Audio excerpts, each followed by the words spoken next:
Hello, friends. Welcome to Chasing K-Dramas, the podcast that dissects popular Korean dramas episode by episode. We get into the characters, themes, and everything in between. I'm Dulcé Sloan, and I'm here with my co-host, Chrissy, Choi. Brat, brat, brat. So listen. We've started. We're here. A couple of announcements, company nothing, anuncios, okay? So be sure to hit subscribe on YouTube and follow us on the Spotify's, the Apples, or wherever you get your podcasts. I don't know where else to get them, but apparently they're everywhere. And don't forget, we are in the middle of our Road to 10,000 Sarangi campaign. Help us hit this by February 26th.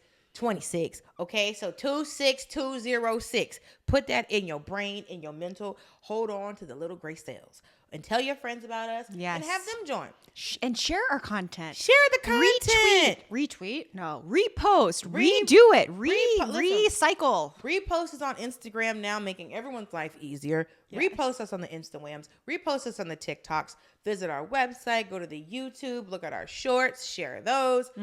Chrissy works very hard. We both work really hard. I work very hard. Yes, I work hard because of ramble. Yes, I work hard. Edit. This is exhausting. But I work so hard. Chrissy is editing this. She is cutting these hair clips. She is giving us all that we need to be successful. And the only thing we need is viewers like you. Okay? We need. Because what we want you to do is we have an official fan club. Club Sarangis. Club Sarangis on the Substack. It's chasingkdramas.substack.com. And where you get bonus contents and you will read our newsletter for $6 a month. Yes. Which is not too shabby. It's not. Because you get a lot of stuff. You get a lot of stuff. And so you get a newsletter from me, newsletter from Chrissy, and you get bonus content, just hanging with the unnies. And also, we are going to be sending out our Sarangi love package. It is probably, I hope it had already gone out at this point when this episode airs. Next week. Yeah. So we're going to try to do that quickly. You'll get it soon. If you haven't received it yet, you will receive it soon because we are on it. Listen, I was on my way here going, man, we got to send out these. We got to send out the love. It's been a crazy November. It's been a crazy November. I can't believe it's already November. Everything's shut down. Well, they're cutting down flights and stuff. I know. Well, we made it just in time from New York. It kind of stressed me out. I was like, oh my gosh, am I going to get stuck in New York? So I have to go to Connecticut this weekend. Oh. So I have, because when does this come out? This comes out next week. So I have so that's not going to work. So I have a show at the Vermont Comedy Club. December 5th and 6th. And right now that is my last club show for the year. I have a bunch of new dates coming out that I'm going to release soon. Also have somebody cutting clips for me. So I'm going to start putting more clips out on the interwebs. Great. Yes, you need a clipper. Listen, I need clippers. The coveted clippers. The coveted clippers. He's going to be helping me. And then another comedian, Callie Scott, she's helping me launch the merch. Good. So helping me with Giggle Gloss. Thank you to the Sarangis who have purchased Giggle Gloss. Thank you for the people that subscribe to my newsletter. So I'm out here writing all of the newsletters. I'm out here. We're clipping stuff, but she helped me because I'm going to be launching my the merch line for No More Broke Dick, my ministry. Because nobody should suffer how your girl has had to suffer. Okay? Because this isn't just a women's issue. All right? This is an issue for anyone who deals with men. So that's going to be coming soon. Hyeong should join it. Hyeong, listen, Hyeong. We should send Hyeong I honestly, a gift. Yes, because Genie is a broke man. No, he's got a job picking cabbages. The Cabbage Patch. He's really, but after you pick all them cabbages. I also really like saying Cabbage Patch because it's literally a Cabbage Patch, right? Have you been to the Cabbage Patch? Museum, there's a Cabbage Patch museum. Not the museum. I got really excited. I think it's in Cleveland, Georgia. It's the Cabbage Patch dolls. Were they created in Georgia? Yeah. Oh, interesting. I think it's Cleveland, Georgia, but they have their whole there's the Cabbage Patch hospital. Oh, it's kind of like the early days of the American Girl store. Something like that. Yeah. But I don't know if they're still doing it like this, but every hour on the hour, a nurse would come out and there was this Cabbage Patch set up. And the Cabbage Patch, and she would literally pull the baby out of the Cabbage Patch, pat it on the butt, and then you would watch Cabbage Patch be born. I had one. We moved. It's gone now. I don't know where my Cabbage Patch doll is, but I think we got rid of it. But I loved it, but looking back on it, they're really weird looking, very odd looking Yeah, there was a girl I went to college, high school with, and she said, "I'm a Cabbage Patch." She would go like this. You have to tell people how the marathon went. Oh yeah. It went really well. Because you did the New York Marathon where you ran through every borough. So I have to say, I wanted to run faster. I wanted to go under 5 hours. I didn't make it because it's really difficult, but it was great. Well, how long did you do? I did 5. Well, I'll give you my Strava time. My Strava time was 5 hours and 9 minutes. But then my official, like, real time is 5 hours and 16 minutes. But I did take a pee break, okay? Mr. Thomas, what'd you get? 3:54. So Thomas PR'd, which was very exciting. He was very nervous about making his personal... He hit his personal record. Okay. So he did it. He did a great job. We all felt good. We felt good. Lovely day, perfect weather. It was a little bit sunny, but you could run in the shade. So I would zigzag because I'd be in the shade, then I'd get cold and I'd zag out. My friends were there. I saw random colleagues like from like Spotify just like in the crowd, and I would spot them. Isn't that crazy how that works? So we're chasing episode 7, okay? And Genie make a weird. And these are key moments, okay? So y'all, the villagers are turning on Hyeong. Which lets you know that they never, it's like these people that raised her, but always in the back of those Mondays, in the back of their mind, they're always like, this girl could flip it any moment. It's kind of sad. It's very sad. And then there is a very interesting segment, or not segment, but section where Genie comes up with this crazy plan to seduce Hyeong, but he uses like K-drama scenes, which I fucking loved. I rewatched this like 5 times, took all the notes. I can't wait to talk about it.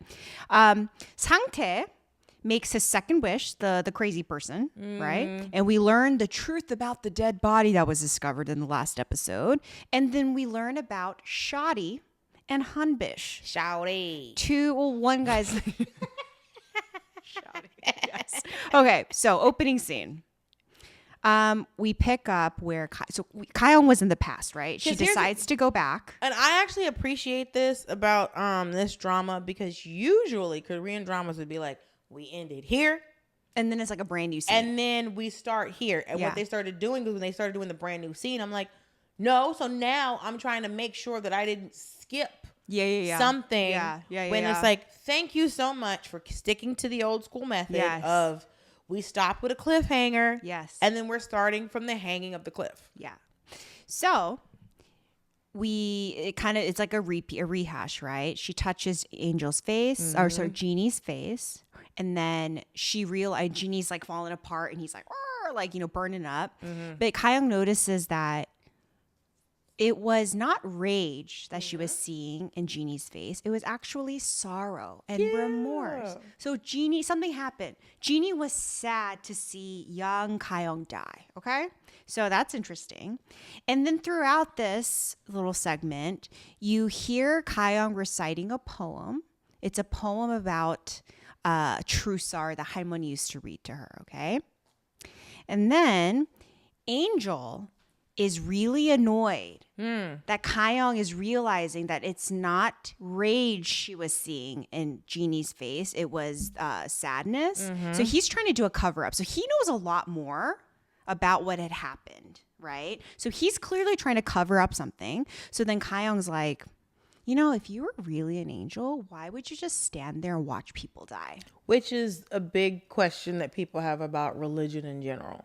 Like, if God is real, why does God watch people suffer? Right. And it's always this, and then it becomes like the fate and free will situation. Yeah. Because someone's free will can affect your fate. Yeah. So then what does she do? She slaps him upside his head again. Of course. Okay. And then, of course, he has to have a response. And he was like, I was praying. And then she goes whack. And then Irem feels it again. She's like eating, right? And then Shadi feels Genie's pain. So they both rush up because they were having a date. They rush up and they like run to their respective places. Are they really dating, or is it like two friends hanging out? No. They say it in this episode. I think it's the future episodes. They like each other. They dated. It's very cute. They're a couple. Okay. But also, I also see like casting like that as like, man, we're just giving dudes hope. Men that don't deserve that hope just out here thinking they can pull. Shadi's sweet. He likes that face. That's why he chose that face. And I appreciate that. But he likes his face. He chose that face. It's a cute face. Yes. But there's many iterations. People get hope off of crazy things. So then we see the lamp, right? Mm-hmm. The lamp is activated as she's reading the poem. So you see these inscriptions, they glow up. They're different colors. So so there's something happening, okay? So Genie's in pain, trying to stabilize himself, and Shadi finds him and brings him to the lamp. Right. So he can get his bearings together, get a hard reset. Mm-hmm. And then Genie remembers seeing the flashback of the women, right? So he saw Hyeong, right? The version of Hyeong with the scars, right? Mm-hmm. And then he's like, was there a special woman in my life? Like he's like asking him all these questions because he's realizing that he has no memory, right? He's like missing memory. He's forgotten something. But if he forgot it, would Shadi have forgotten it as well? Like, does Shadi only know what he knows? Because you would have to erase. No, I don't think so. Because you remember Edom in this episode, she knows everything. I think Shadi maybe knows, or maybe he was. But they weren't. But it's like, but Edom's not connected to Genie. Shadi is. Yeah, so maybe he doesn't know. I mean, if I'm Angel, I'm erasing both memories. But that's true because why wouldn't Shadi tell him, right? Right. Shadi's like, oh yeah, that was her, and da da da da. So I think if he has this blank space. Yeah. Then Shadi probably also has that blank space. But it's like, and then Shadi notices the hourglass is flowing. Right. Because it's like, I don't think that it was ever flowing. I think, no. Because I do think that an hourglass is an interesting place to put ashes. Unless it's running through, unless he was looking at it over the 983 years and just watching it run. He was watching it but it was like, frozen, dormant. It was literally just sitting there floating, doing nothing. Right. You know the birds that we thought were crows are actually magpies. Right. You're right. Like I said. Yeah. So the magpies report to Edom and tell him that Genie was in pain. Okay. Mm-hmm. So she has a network, and then Angel realizes that Genie is he doesn't understand why Genie is like reacting this way to this touch, right? So he tells Edom that he took Hyeong to the past because he wanted Hyeong to see her death, hate Genie, and make her final wish out of revenge, right? But instead, she realized that Genie was remorseful of her death, not rageful, right? Well, it also took time. It's like, well, it had to be, he had all this time.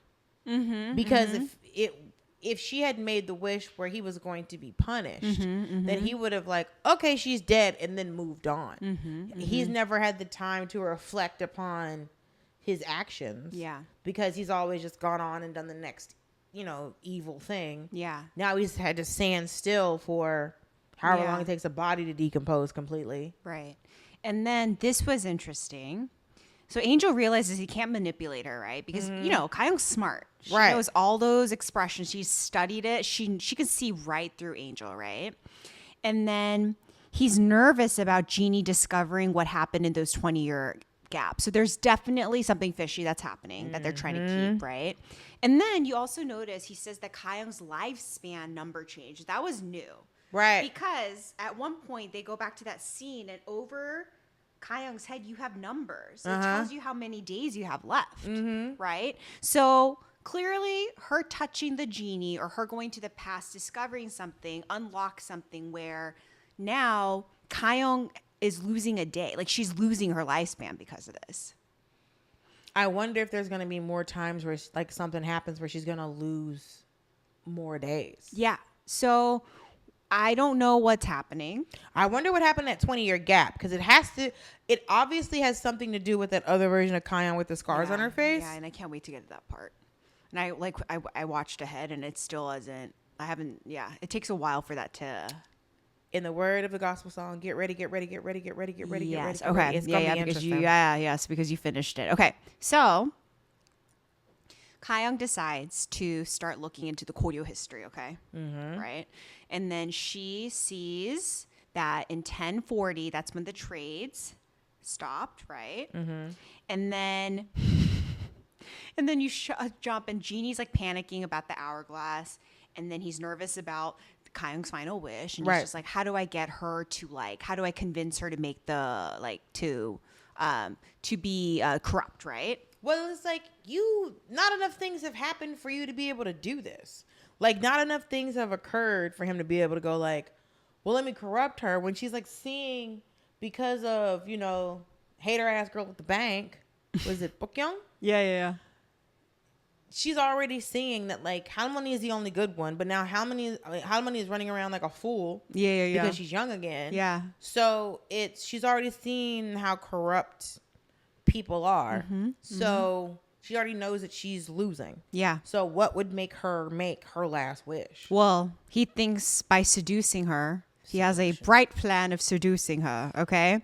So then this just like every man thinking with his man parts. Yes. This goes into the craziest, I would say, 3 minutes. And it's so funny. I was dying because if you are a fan of Kim Eun-suk, and we talked about her in the deep dive, this is a throwback to all of her top dramas, okay? I was screaming. Okay, so remember Lovers in Paris? I told you they had really good trademark lines, right? That everyone used to talk about, right? So I'm sorry. So Kyeong's sitting there, and she's like sitting at her auto shop, and then the speakers, this just got me. The speakers playing it. Yes. I was just dying. It's the theme song to Lovers in Paris. Yes, and it was by a guy named Cho Sung-mo. Cho Sung-mo was the artist. I love this song. Okay, I get super excited. And then Genie is dressed up like the main character, the leading man, whose name was Kiju, played by Park Shin-young, right? And this is that quote that I told you, okay? Why can't you say it that I'm your man? That was the original quote, but he switches it to, why can't you say it? Why can't you say this is my genie? That this is the genie I love? 왜 말을 못해? 이게 내 지니라고. 내가 이 지니의 주인이다. Like, it's just, I wish you watched the drama. You would love it. And this moment is so funny. Listen, I love a callback. I love a reference. Oh, it was so good. You know, I was cackling. Okay. And then it switches to the glories. 홍혜교, okay? So this is another epic line, okay? Where she's like, 파이팅, 기가영. 너무 잘한다, 가영아. Like, this is... So basically, it's Song Hye-kyo's character does this thing where she's like cheering. He's dressed up like her. It's really funny. And then he shows up as his old character in Heirs, Chae-young-do. And he's like saying all this stuff. She's watching. Kyeong's just like, what the f*** is happening? But she knows all these dramas. She's watched it all. And he's like, Genie's like, why are we doing these scenes? Is the writer crazy? It's so meta. Yeah, I saw that. She's just like, Kyeong's like, shh, be quiet. So yes, good. that was very, like, honestly, that was my, like, girl, what moment, as in, like, girl, what? Because I saw, and then there was a Secret Garden tracksuit, because I love it. It's like, it's referencing the writer. I thought it was very fun. I loved it. Oh my God. The Song Hye-kyo part just like killed me. Kyeong is like, hey, did you like hate me back in the day? And he's like, what? He's like, yeah, I did. And I still do. Like, I hate you, I hate you. You suck. Yeah. And she's like, I don't know. Like, I feel like she feels like the expression she saw was true sorrow in him, right? And then she's like, you know, there are only two people in the world who's looked at me this way. It's Harmony and Minji, right? And then she's realizing that he also looked at her that way too, right? And then she's like, were there any female genies? Because she's trying to figure out like why he had that expression or how he knows that expression. Right. So for her, it's longing, right? It's like sadness. So she's figuring like, oh, were there female genies that he had relationships with? And he's like, what do you mean? There are no other female genies, but what are you getting at? And then he admits that their female genies are called Genia. That's their name. There's genies and genia. Interesting. And then he's like, oh, I actually dated someone named Genia who controlled the rain. And then Kyeong's just like, what do you mean she controlled the rain? Does that mean that you guys just like kissed all the time? And he like runs off because she's jealous. Remember, he told her that because they can only kiss when it's raining. Yes. So that's why she's like, what do you mean? So she controlled the rain, and then she gets really mad, and then he runs off. Then he goes to Idam, right? Idam, and he says, can you find Genia for me? This was interesting. Why is he asking Angel's assistant to do this? And why does Angel's assistant feel the need to like help him? because I think she's trying to help with Angel-nim's plan. So any way that she helps him, because if he comes to her from help, then she can report back to Angel, and then Angel can find a way to corrupt whatever he's doing. It was weird because I was just like, and she looked really nervous too. So she was like, are you sure? Like, you want me to find her? And I'm like, okay, so like Chinya must know something, right? And then, okay, side stories. This is so random. Imseon, she gets fired from her job because she showed up, like, she's a hot mess because she's trying to like track down her daughter. She's missing work. And then she gets publicly humiliated. She gets fired in a public setting. Mm-hmm. And then she also kind of like throws a fit. She like throws stuff. She lashes out. Yeah. Yeah. So she does that. So she gets fired. Honestly makes you realize that's probably why she was only a cashier all this time. She probably wasn't capable, because it's always like when she was in this part-time cashier position, she was always frazzled. And then when she got made into a manager, she was still frazzled. So apparently she's frazzle rock. So it's like, it makes sense that she was never promoted, because she was probably, even though her and her daughter probably had a better relationship, she's always been like not great at work. Which also tells you, like, in this drama, Genie's wishes doesn't solve everything. No. Doesn't really solve anything. Well, I think that was the whole point of genies in general. It's just like, yeah, they're deceiving you because you can't just say one thing and everything gets better. Yeah, you can't just change your fate in that way. No. There's always consequences, right? So that's the random scene with Imseon. And then, like, oh my God, Daniel Henney, this man, it's so funny how they convinced him to play this role. He's literally just playing the dog the entire time. He's on the floor. He's on the ground, sniffing at the house of his owner, and he's smelling like his brother's scent, and he's like, "Oh my God, that's my brother, and he's sniffing a tricycle on his like floor. Oh my God! And then the hot driver's just like, "Can we please?" Yeah, but he's like helping him though, because I feel like he feels bad for him. He's like, "Oh, he's lost his mind." Right. So since I am he's my manager, and I need to be he's my boss, and I gotta be kind to him. You know. That's why I think that he was abandoned. I don't think he got lost. I think he was abandoned. That's crazy. Okay, so then we find the YouTuber. So this is a key thing, right? So the YouTuber is drunk because he's upset because he's not getting much engagement with his YouTube stuff, and he's like, "Oh, like, is it the town? I don't know what's happening." Okay, so he's on his phone, sad, and then Genie is now an app. Okay, Genie appears as an app. He literally, a prompt appears in his phone being like, "Do you want to make a wish?" Right? Which is wild. Like, this is the most spam looking thing. It's hysterical. It's also like the very 8-bit, which I thought was very throwback. It's very cute. It's very cute. And then he wishes, drunk, he's wasted, right? He's like, he wishes to uncover a crime mystery that'll make his channel blow up, okay? Then instantly teleported to the forest. And then he goes live. And he finds a dead body. Yes. Let me tell you something. He was not ready. No one was ready. Also, Genie, how did Genie know this body was there? Because the crime could have been anything. So how does Genie know? Also, I got a little confused. So in the last episode, when Sangtae bought the hair dye, they found a dead body in the last episode, right? No. There's a missing lady. There's a missing lady. And in this episode, they discovered the dead body. Okay. Yeah. I got a little confused. Yeah, all right. There's a lot. But it's like, how did Genie know there was a dead body? Because Genie is...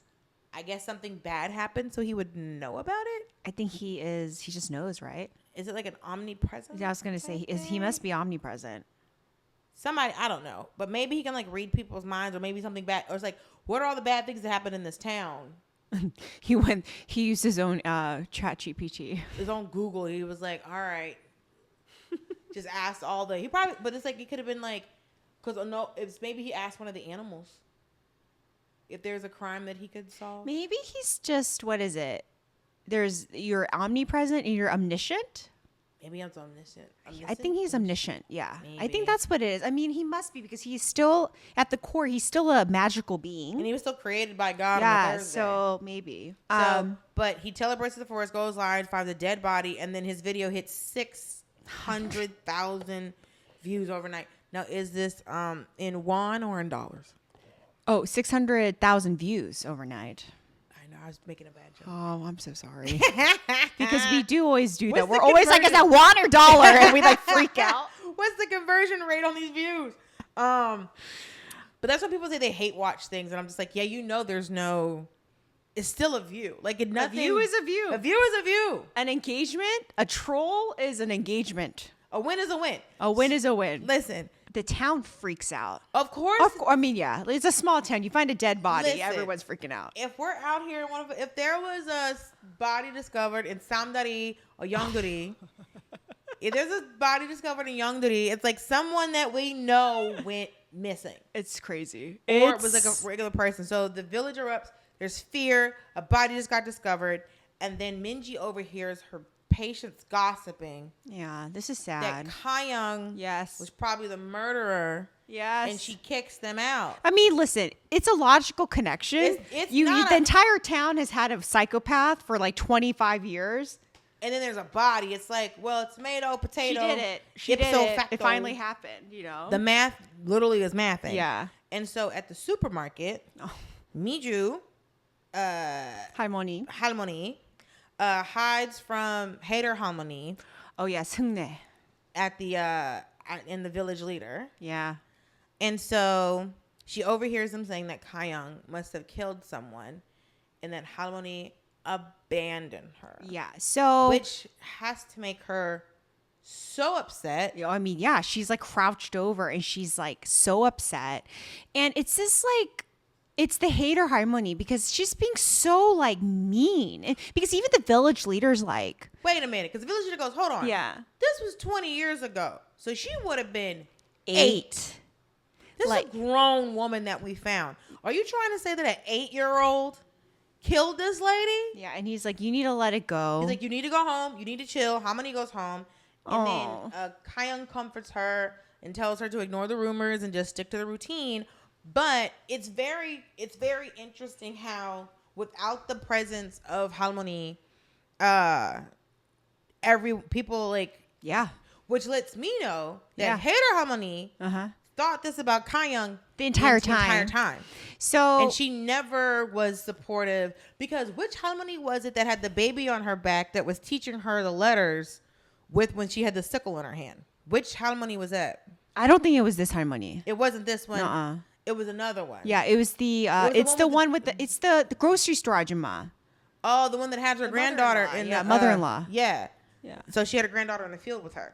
But this makes you think that it's like, oh, I also think some of this hate stems behind the fact that she couldn't go to Hawaii and Harmony did. Yeah, I think there's a little bit of jealousy. I think the town. Sees Hyeong as a liability, clearly, but it's also like she made a lot of money. Mm-hmm. So like everyone is noticing, like she drives the Beamer, she has the designer stuff. Like imagine in a small town, like she's flashy. So I think that is like she's a mechanic, and it's like they're just like mechanics make that much money. No. So for this week's segment, we are going to be talking about Kim Woo-bin, our Genie. Okay, Kim Woo-bin. I actually through this series, I am falling more and more in love with Kim Woo-bin because I remember watching Heirs and I was like, fine, he looks like a dinosaur. I was like, a little weird looking, looking very weird, But I find him incredibly charming in this. I think he's a great actor. And these moments where he's like falling in love with her and he gets sad, I'm like, oh, he can act. So. He's 36 years old. He started his career as a runway model, when he was 20 years old. He's a model background. His real name is Kim Hyun-jung, and he had to change it to Kim Woo-bin because there was a K-pop artist in a popular group, SS501, who had the same name, so he didn't want to get confused. So that's why he changed his name. Or Kim Woo-bin was a very good student when he was younger. He was serious about school. He was class president. Come on, class president. He was top of his class. He hit 5th place in his school, in the ranking. So he's pretty smart. He hit 5th place to earn a new computer. He's a nerd. Okay. So after becoming a model, he decided to transition into acting, right? So his first role, he was in a Kim Eun-suk drama. Wow. Gentleman's Dignity in 2012. Yes. So he was in that. His breakout year was in 2013 because he was in 2 popular hit dramas and a film. So he was in School 2013, which was that series I told you about that breaks a lot of these young art. They're not young anymore, but they were like younger stars then. And then he was also in Heirs, which is Kim Eun-suk's project, right? And then he was in a movie called Friend, The Great Legacy. So in School and Heirs, he played high school students, right? So the ongoing joke was if Kim Woo-bin is in a school uniform, then the project's going to be a hit because they were like really popular in 2013. Like he blew up then. And I remember everyone loved him. So if his name is embroidered on his shirt. Yes, you know it's going to be a hit. So then in 2015, he was the first leading role he had was in Uncontrollably Fond, which was with Suzy, okay? Oh. Yeah. And then, which is great. And then he was in another movie, Master, with Lee Byung-hun, who's Kwima in, the famous guy who plays Kwima in K-pop Demon Hunters. He was in Mr. Sunshine. And Kang Do-won, who's also very famous in Tempest. What is it? The Tempest? The Tempest right now, yeah. And this is sad. He got throat cancer in 2017. So he had to go through voice from that. Yeah, so he had to go through chemo and radiation. So he was out of work, or he was on break for about 2-3 years, and then he came back in 2019, fully recovered, or hopefully it's he may come back. Who knows? But he was a presenter at the Blue Dragon Film Awards, and then he had a bunch of dramas after that, post-COVID, like after COVID. Human Animal, Alienoid, R Blues, Black Knight, and now Genie Make-A-Wish.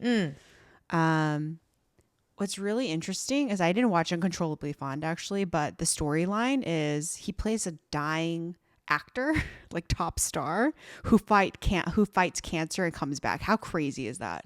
Isn't that nuts? It's nuts. Oh, that's... Yeah. So a couple fun facts about him. He has been dating Shinmina. So our girl from Hometown Cha-Cha-Cha, the really stunning lead lady. They've been dating since 2015. So they've been together for 10 years. And she stood by him during the cancer and all of it. So they're still together. He is best friends with Lee Jong-seok. Do you know Lee Jong-seok? So I Can Hear Your Voice. Remember that drama? The lead there. I know you like that drama. So I remember. So he is best friends with him. Oh, the young man. Yes, they're besties. And that guy is dating IU, who's like another famous, she's the famous singer. Okay. So the Korean media and fans call him a dinosaur because he does look like a dinosaur. I think that's very a shark. And then this made me scream. Charizard. Not Charizard. Charizard, yes. That's his nickname. In his final form? And he's personally said that he thinks he looks like a dinosaur. He's like, yep, I look like a dinosaur. So many dinosaur faces. He really does look kind of like a dinosaur. My friend dated a guy who looked like a dinosaur. What are you talking about? An ankylosaurus? Like, what are we? Do you know, like, you just have the... I don't know how to describe it. Is it given Triceratops? Like Stegosaurus? Because that's not Tyrannosaurus Rex, I promise you that. Maybe it's a pterodactyl. Oh, pterodactyl. Oh, my God. He was trained by a personal trainer who's famous, Yang Chi-seung. I've never heard of him, but he's the guy that made him transform into a lanky model to a broad-shouldered actor. But you were saying you felt like he's too skinny, which made me laugh. No, I didn't say he was too skinny. I said he is skinny. He is skinny. I mean, he's perfect for modeling. He's tall, skinny. Yeah, he's built like a mic stand. Yeah. So, like, it's perfect for modeling. Huge philanthropist as well. Very similar to Suzy. He's always giving money. Multiple donations for disasters. They're like wildfires. He's donating to wildfires. He donated to COVID. He does really random things. Like he'll send flowers to people he never met before. Like it's very sweet, like to fans and stuff. He'll go to like fans' funerals. He's done that. Yeah, because Korean fans are like, oh, the netizens. They're netizens, and they like they'll send gifts and stuff, so you can like have relationships.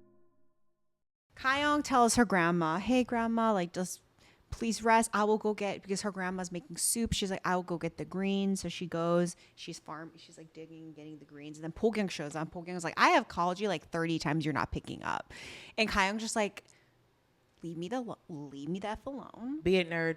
Like, what is happening? And she's like, my accounts are frozen. It's all your fault. You're the one sending me money. Like the audacity of this bitch. Seriously. I was like, she's nuts. Oh, girl. I was in my house going, are the subtitles wrong? No. Because there's no way that this cow pulled up to her farm.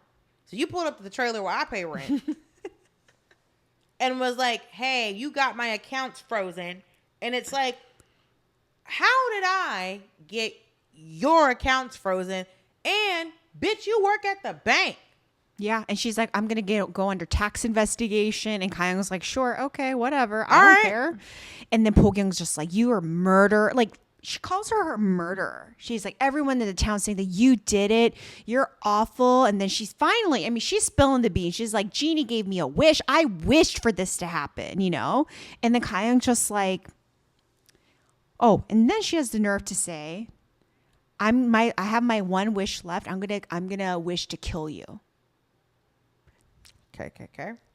Insane. And then Hyeong's just like, you know, I've spent my entire life trying not to be evil, not to do bad things. And I've been bored. You're not even a psychopath, but why are you so evil? Right. And it's fair. And she's like, and so Hyeong's like, I got one wish left. Yes. She tells him, she's like, I know the genie too. I got wishes too. And my last wish, I'm just going to undo your wish. It's great. I love it. I love this part. Nobody is more brazen than someone who is mistreating you. You're acting so brazen. You're acting so wild to be like, I'm going to hurt you physically with my wish. And it's like, she's like, girl, please. Not like, girl, please is dismissive. Like, please hurt me. I'm bored. Yeah. She's like, do it. I'm going to undo anything you do, which is great because that pisses her off. I also love she popped up and was like, first of all, to sit up in somebody's face and go, I have a genie. You're like, ma'am. Could you imagine if Hyeong didn't have a genie and she was just falling in love with this man who she didn't know was a genie? What if that was the show where she didn't know about it? And so you have this woman yelling at you, being like, I have a genie. I'm going to take everything from you. It's like, you got a what? Girl, if you don't get on somewhere with this nonsense. Okay. But anyway. So then Genie checks up on Hyeong later that night. And he's just like, hey, like, because he knows like the town is like buzzing with the rumors. And he's kind of worried for her, right? And she tells him, you know, you're absolutely right. Humans are corrupt. Mm-hmm. But she also says, you know, I'm used to people talking to me. Like, I grew up with it, talking about me. So it's kind of because it can't be the first. Like, I'm sure anything happened. It's just like her entire life. Someone's like, dog's missing, because it makes it seem like that they've been on board with her the entire time. Yeah. But I'm sure if it's just like, oh, someone's dog is missing. Oh, well, you know, Hyeong probably. I know. Or it's like, oh, somebody's been gone for. Well, you know, Hyeong. But it's like, no, he just went to the store. Yeah. He moved to Seoul and didn't tell anybody. Yeah. So he tries to cheer her up. So he's like, hey, what's the highest point in this town? So they go up, right? And they're chatting and they're stargazing again. They're flirting. Mm-hmm. It's like a cute little moment. Mm-hmm. And then she pushes him off the ledge because, you know, that's what gets her high. So then she does that. And it's almost like he's kind of like,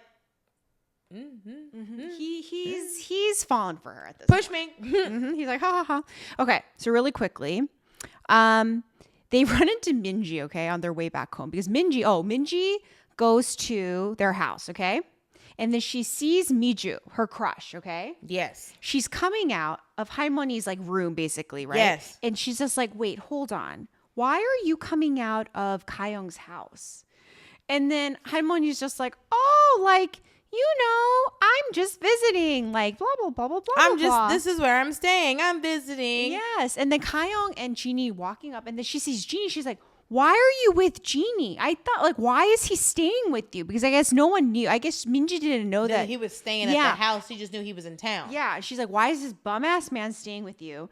And then she's like, what is happening? Like, why are all these randos in this house? I feel like I'm watching Parasite because in the movie, I've seen all those it. People, you know, yes. And then as soon as she says that, and then they're just like, oh, he's my so. Halmoni's like, oh, Genie's my brother, and then she walks over to him. She's like, yeah, he's from the Middle East, and they're just like, what? You and I both know that is absolutely not the case, and she's just like, what's going on? And then this is Shadi crazy. comes out of the shed. So like Minji's like literally having a heart attack. And then Hyeon pulls her aside and she's like, I know this is weird, but I can't tell you now. Please trust me. Okay. Mm-hmm. So now we kind of know, like Minji understands kind of what's happening. Well, I do love the fact that part of me was like, I wish she would just tell. Well, I mean, I guess she can't tell Minji that Genie's a genie. No, I don't think so. She couldn't tell her anything. She couldn't tell her anything. She can't really tell her anything. She can't tell her about Hyeon. No. You know, she can't say anything. So that would break her brain. I know. So right now, Minji is suspicious. Mm-hmm. So then we see at Sangtae that guest house, right? The Airbnb situation. Mm-hmm. He pulls up. Shadi is like chopping down trees, I think, right? Yep. Chopping wood. And then he tells him, oh, the two ladies checked out. Okay. Weren't there two ladies sitting there watching him chop wood being like, ooh, he's so manly? So I think those are just Airbnb guests. So basically, I think Sangtae runs this like, you know, vacation home or whatever. So he's cleaning up after the Airbnb ladies leave and he finds the lamp. He rubs it. Well, I wonder why he finds the lamp at this point. Because is this a low point for him? I don't think so. That's what I was wondering. Plot hole. Dun, dun. Okay.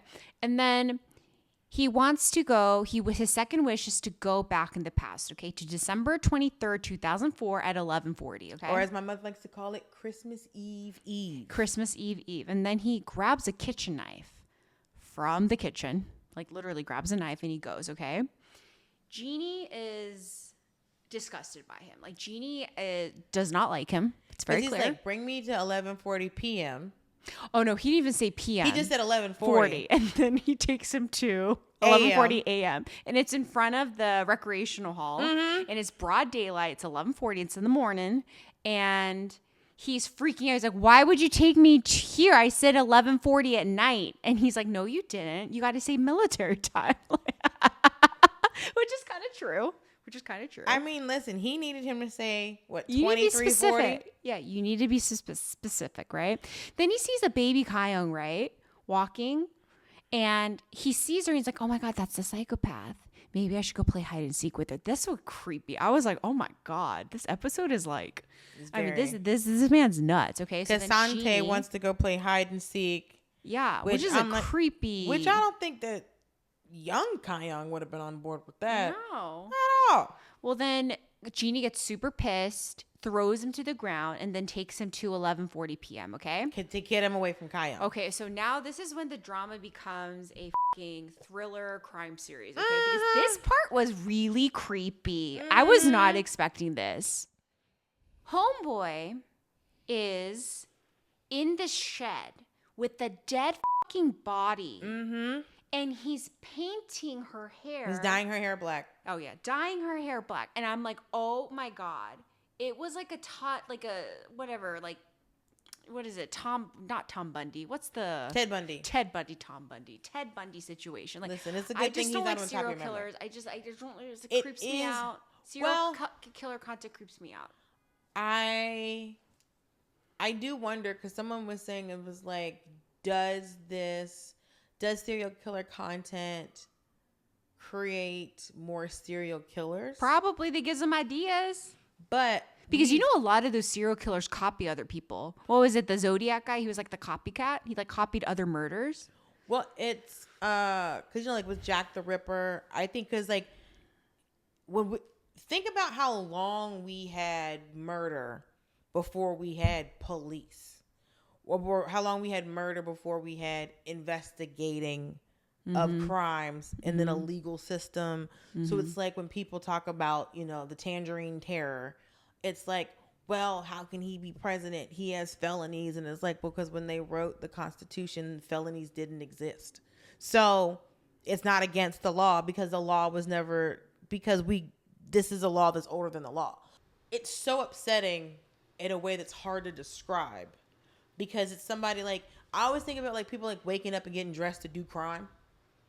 It's the same thing. Like you took a shower today and picked out clothes. Yeah. To go break in someone's house. Well, and it's the same thing. You went shopping to do this. It's a lot. But it's also a wild place where like beautiful love story. There's a genie, serial killer. Well, and this we're is back the to grandma. tonal shift. The tonal shift is like crazy. So this it's was like a whole new show for like 10 minutes. Yeah. So basically, he the reason why he goes back in time is because while he was killing and dyeing her hair, he realized someone saw him. Mm-hmm. So he wants to go back and kill the person who saw him. Mm-hmm.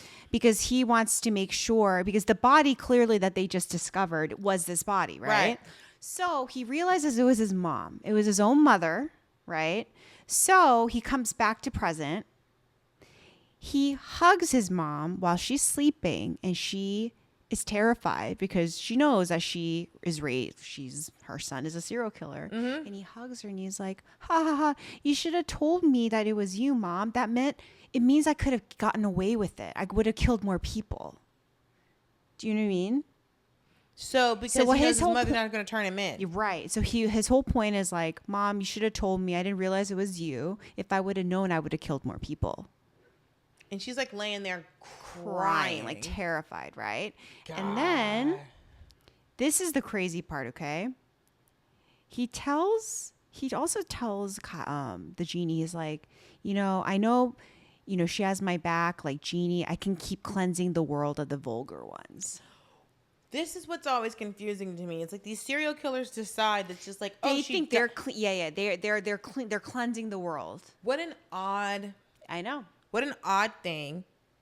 But it's also like, oh, she dyed her hair. She's vulgar. But I always wonder, like, where do they get this sense of self-righteousness from? And it always seems to be like women. Well, like these men never seem to be killing men. Well, he's the true psychopath, you know? Right. So he's another psychopath. So, which is interesting. What's in the water in this town? I know. So Genie is telling Hyeong what happened in the lamp, right? And then she's like, oh my God, Sangtae's the guy. He's a serial killer, right? So then she decides that she's going to set up a trap because she doesn't want to kill him, right? She wants him to go to jail and pay his debts, okay? He needs to pay for what he did, right? Because Genie's just like, we can expose the truth. We can do all this stuff. And she's like, no, he needs to go to prison first, right? Because he offers to kill him. Uh-huh. And then she's like, no. But then he's like worried about losing his bet because, again, we need to make sure that this bet's happening. But then Kaya remembers what Angel tells him, okay? Angel told him that if Genie loses, right, to her, bows to her, then Genie dies. Because she's going to slit Genie's throat. She doesn't want that. Mm-mm. So she's like telling him, she's like, I'm bored. My grandma's like going to be young forever. So I'll sacrifice myself. And he's like, what? And she's like, I'll sacrifice myself for you. Basically telling him that she doesn't want him to die. And then this rocks him to the core. Genie leaves and there's this beautiful moment. He's back in the desert, right? He's sitting there all emo. And he's like, conjuring up different versions of Hyeong. So it's just like him murdering him. Right. So it's like hitting him. She's like, I thought about as an actor filming that scene. It's so funny. So her just kind of having to stand there like. It was. But I love that the scenes were like her being like, she's holding the pipe. She's hitting him here. Yeah. She's being mad at him. It's so cute. It's so cute. And then Genie is like in love with her. He realizes he's falling for her because he's watching all these different scenes of her. And there's a needle drop. Your Other Name by Kwonjina, who great singer. She always does all these OSTs, but it was such a sweet moment. It was so loving, and I got really sad. I was like, oh, they like each other. And again, this drama, I haven't had this feeling much. I mean, I had this to Marry My Husband, but like, I love these moments where you're just like, you get like, I don't know. It's just like so cute. You look adorable, first of all. He's falling in love with her. But this is why I like these shows, because you get to see a man fall in love. He's falling in love with her. And he's just like, but also you can't have these moments with Hyeong. Because she's a psychopath. Apparently. But she earlier was like, I'll sacrifice myself for you. Like, to me, that's the closest thing we're going to get. But also it's like she sacrificed her wish for grandma. So she doesn't, so it's like she understands, she definitely has more emotion than Sangtae. Yes. So then the next morning, there's a scene where Hyeong goes to the Kamjatang store that that Sangtae's mom owns, right? And she learns through the real estate agent that the store is up for sale. So they're trying to bounce, okay? They're selling it dirt cheap because they just need to get out of there. So that's interesting. I think basically Sangtae's my thought is that Sangtae's mom is trying to leave so he doesn't murder more people. In that town. Yeah, in that town, which is just crazy. Okay. So now, Shadi, okay? So we cut to the blue ring. That blue ring, right? That always appears, okay? So the little boy is visiting the genie and he's giving him the apple again, okay? Again, he can't eat. He can't eat, but he has the apple. But the genie puts the town to sleep. So this magic thing happens. The only things that are alive still are the owls and the magpie, okay? So it's Edom, and the magpies are still flying around, okay? Because it seems like because everything else is frozen. Everyone's frozen. Everyone's sleeping, okay? So then he's walking, and it's like heavy footsteps. Yeah, he can't do much. He had to put the world to sleep because it would have taken him forever. Yeah. It took him a while. So he is trudging along, and then Edom approaches him, right? And basically she's like, what are you doing? And we discover that his name is Shadi. He's the genie, right? And he tells her that he hates Angel for killing his brothers, but he isn't after him because Edom was worried that Shadi was after Angel. But he's actually after Genie. He needs to see Genie, okay? So then he goes to Genie in the lamp. Everyone's sleeping in the lamp. Genie's sleeping, which I thought was, okay, sure, he's sleeping. But like, how does Genie sleeping if Edom and the magpies are awake? That's what I'm saying. So Genie's sleeping, and what Shadi does is he ties Genie's hands behind his back with this thread, okay? And you see that same thread is around his ankles too. Yes, exactly. So then the next morning, Shadi is freaking out. He's going to Hyeong. He's going to everyone to wake everyone up to be like, oh my God, we have a problem. So everyone, including Angel, Edom, Hyeong, they all come to Genie's lamp, and they discover that he can't move the strings because the strings are really heavy. So they're all just like, oh my God. In this weird like effect. Right. So then they're just like, what's happening? And Edom's like, oh, I actually saw Shadi come to you. Like it was Shadi, right? And then Shadi apparently can put people to sleep. Oh, so Genie says, oh, well, like it can't be. It must, like, I don't know how Shadi would have tied this string so tightly because his magical power is putting people to sleep or like the world to sleep. He doesn't have powers to be this strong. So it must be someone else who did this, right? So then they're like, okay. And then Hyeong comes in and she's smart. She decides to chop off Genie's hands because he can't feel anything. He's a magical being. Right. So she chops it off and she just unties it. And then we discover that the string is just a piece of string for a human, but for magical beings, it's like this heavy, I don't know, like magical, indestructible. It's a shackle basically, and you can't destruct it. So this was but I was thinking about it. I'm just like, because this is my girl what moment, and it's just like, you didn't have to chop his hand off. No, but she did. She did just to give us a little and then it's like vibe. Yeah. But it's also like she chopped his hand off and then cut off a string. Girl, you could have just untied the string. I know. But, you know, it's always fun to have a little moment. But it's like, this was my girl, where it's just like, she got to get her little psychopath on. She got to chop off a limb. Makes her feel good. Makes her feel great. But it's just like, you were helping. Yeah. You were helping. She's like, no. I chopped this limb for science. I cut his hand off because he was not okay. Yeah. And then everyone's like, oh my God, what's happening? So everyone runs off, right? And then she's like chasing after Genie. She's like, I saw you leave me in the desert. Like you let me to rot. And like he runs off. And then she's like, Shadi, you also let the wild dogs get to me. So she chases after him. It's cute. Okay. So he's like, you let everybody beat me, and everybody runs away. But they leave her in the lamp. Right. Because she can't get out of the lamp without them. So she's stuck in the fucking lamp. which I thought was really funny. But I always love, because I think about the fact that like it's just this little like nozzle, I know, little spout, and so it's like you need magic to get in and magic to get and out. magic to get out. Yeah. But it's like Genie has magic. What does Angel have?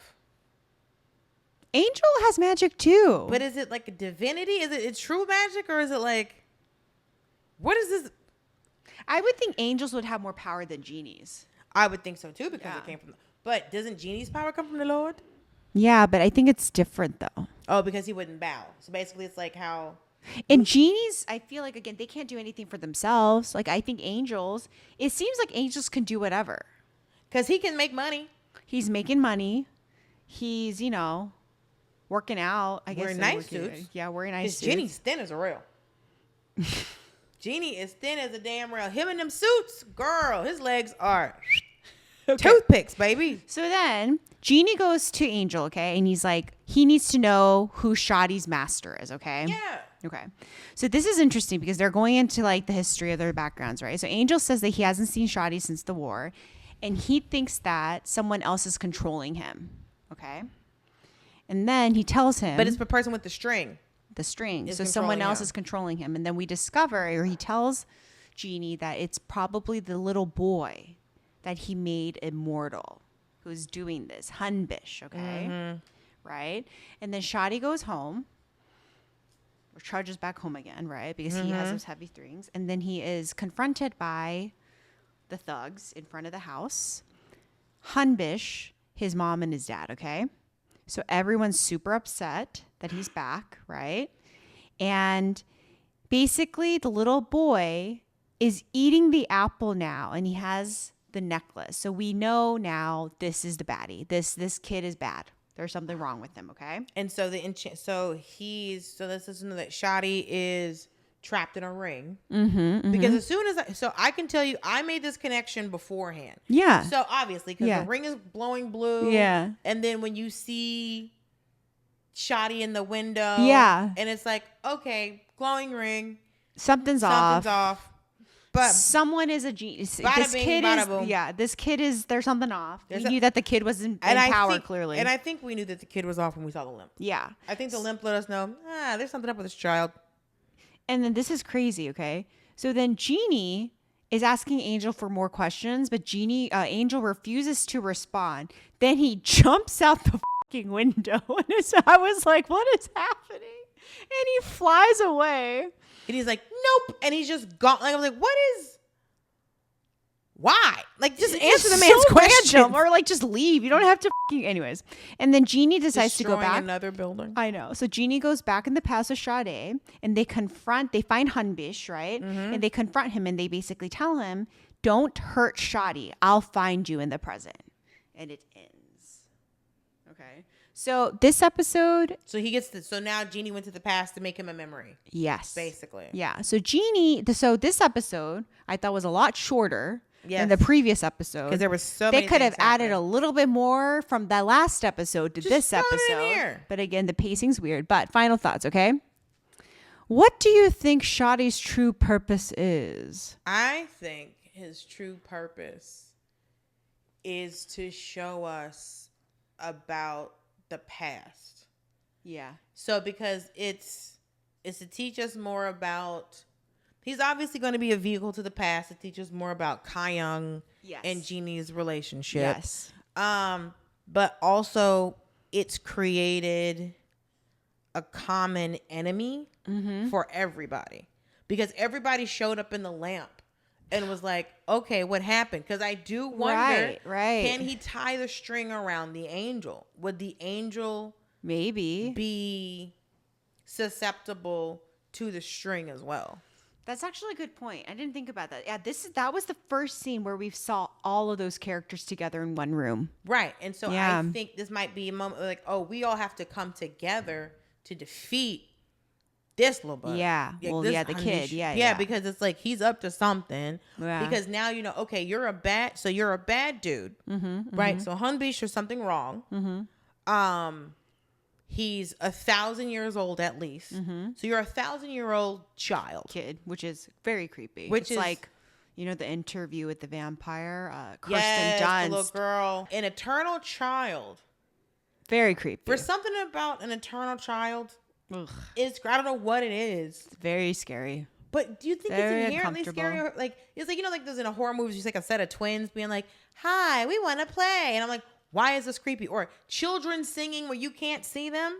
With this new character appearing, the new bad person, right? The young boy. Does this make, like, I wonder then maybe what Angel was doing this entire time. He's being bad. He's doing bad things in order to protect the truth or protect something from Genie. No? I feel like... Do you know what I mean? Like, he's doing these things to protect something. To protect something. Maybe he's trying to protect everyone from this bad guy. You think he's so much worse than Genie? Like, Hunbish is so much worse than what Genie's trying to do. I think the true villain of this character. I think Hunbish is the true villain drama. Of all of this. Yeah, I think he's the true villain. So what I'm saying is... 1,000-year-old child is definitely the true villain of this. So then Angel, right? Maybe Angel isn't bad. All the things Angel has been doing is to prevent from this bad kid to do whatever he's trying to do. I think what's going to have to happen is they're going to have to go Fantastic Four, Marvel, and like Shadi. Yes, they're Edom, Angel, and everybody's going to have to team Genie. up. So Angel, Genie, Edom, and Shadi all are going to have to team up to go against this kid. Yeah, because I think so. Yeah. Because he's going, listen, something is up. But the murder flashback was crazy. That shifted the tone. I was not expecting that man to be like dying this dead body. That was creepy. I was like, oh, okay. Whenever I see stuff like this, I was like, you makes you wonder. I was like, would you turn your child in? I mean, I think I would. I think I would, but I don't know. I'm not a mother. So, but if your child was killing people, but you're killing people on my land. I think this that, bitch is in my shed. So scary, bro. If you gonna murder, don't let me see it. Like, that's the disrespectful part. Respect your mother enough to not be dyeing these dead bitches' hair. Don't like butcher bodies in your own home. In my shed. I touched the stuff. This is my house. What are you talking about? If you gonna murder somebody, have enough respect for me. Go take them somewhere else. You got a whole truck. You could have dyed her hair so many kilometers away from my house. Ugh. Don't let me know you do this. I know, and break my heart. Right. Because all I did was because he's probably been nuts the whole time. Yeah, I mean, he is textbook. I mean, that was my thing. There's not much nuance to all these characters because they're like, he's a psychopath, so we're going to make him maniacal. And he's just like, but he's like creepy crazy. That's what I'm saying. He doesn't have to be creepy crazy. I wish they actually made him. I wish they had done the casting, had him a good-looking guy, a hottie, and have him a little bit like crushing on Hyeong or like approaching Hyeong, so you think second lead. Yes, that's what I would have done. Make him. So I would have made him. I would have made Daniel Henney him. Make him second lead. Yeah, and then it's him. You could have had Genie tempting her to be corrupt. Yeah, and then him tempting her to be a psychopath. Yeah. That could have been very interesting because in the second lead is just like her. Yeah, that's a missed opportunity because I feel like a psychopath would understand another psychopath. Right. So he could have manipulated her in interesting ways. Yeah, but I just, again, it was too on the nose to make him like so like maniacal, you know? But I guess in the beginning we didn't know. Well, he didn't act so nuts. Once he pulled up with that truck, I was just like, because as soon as you see him, you're like, because his eyes let you know that something is off. Yeah, that casting, they wanted a creeper to, you know. And they did it. I wonder he would be an interesting actor to see what else has he been in. Yeah. I think the next episode is going to be about the 20-year gap. Yeah. I think we're going to get down to the bottom of it. That one. Okay. That was episode 7 of Genie Make-A-Wish. And we're back next Wednesday. To chase the 8th episode. Yes. Of Genie Make-A-Wish. What do you think of the pod? Submit your questions, thoughts, prayers, rants, or whatever at chasingkdramas@gmail.com. Mm-hmm. We'd love to hear from you directamente. And then give us some love. Give us some love. Subscribe, review, rate, or follow us on the Apples or the Spotify's or the YouTubes or wherever you're tuning in. And also make sure to follow us on Chasing K-Dramas on Instagrams and on the TikTok. And tell your favorite K-drama addicts about us. Tell them that there is a podcast that is going episode by episode. I don't know how you can watch a whole show and then once a week come out with another episode, but that's not what we're doing, baby. We're doing deep dives. We just did episode 7 of Genie Make a Wish, and we're going to be doing number 8 next week. So thank you for watching. Thank you for listening, and we'll see you next week for the next K-drama chase. Saranghae! Chasing K-Dramas is hosted and executive produced by Dulcé, Sloan, and me, Chrissy, Choi. I edit the audio and video, and our production is led by Thomas Yuen from TY Media and Go Get 'Em Productions. Our artwork is designed by Yai Screen. We're an indie podcast, and we're always looking for fun partnerships.